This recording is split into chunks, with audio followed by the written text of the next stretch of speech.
Que lo que mi gente, welcome to another episode of Kelvin's Kitchen.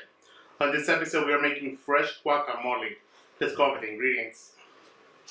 I am using 1 medium avocado, 3 tiny avocados,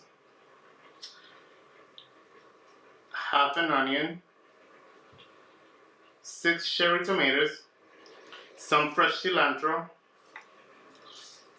1 garlic clove, 1 lime, a little bit of salt, and also half a jalapeno pepper.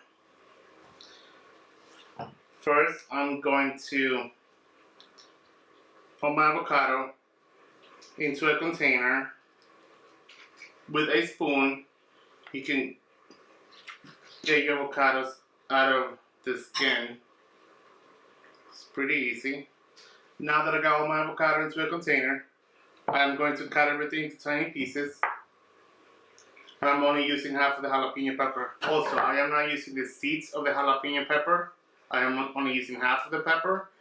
And I took the seeds out. You don't want it to be too spicy.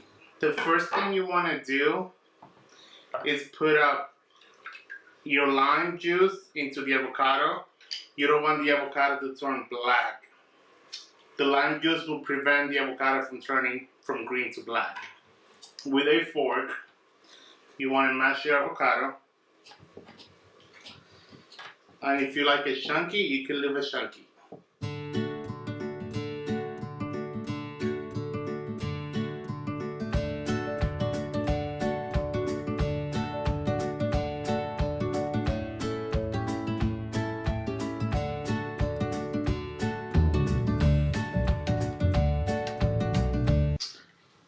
The salt, you want to add a little bit at a time and taste it as you go. You don't want it salty. If you need salt, you can always add more. But if you put too much salt, you can never take it back.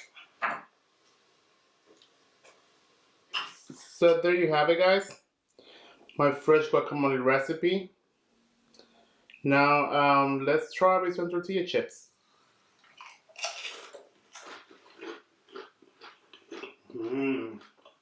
Guys, if you like this recipe, please go ahead and subscribe. Watch all the recipes. And I'll see you guys next time. Bye.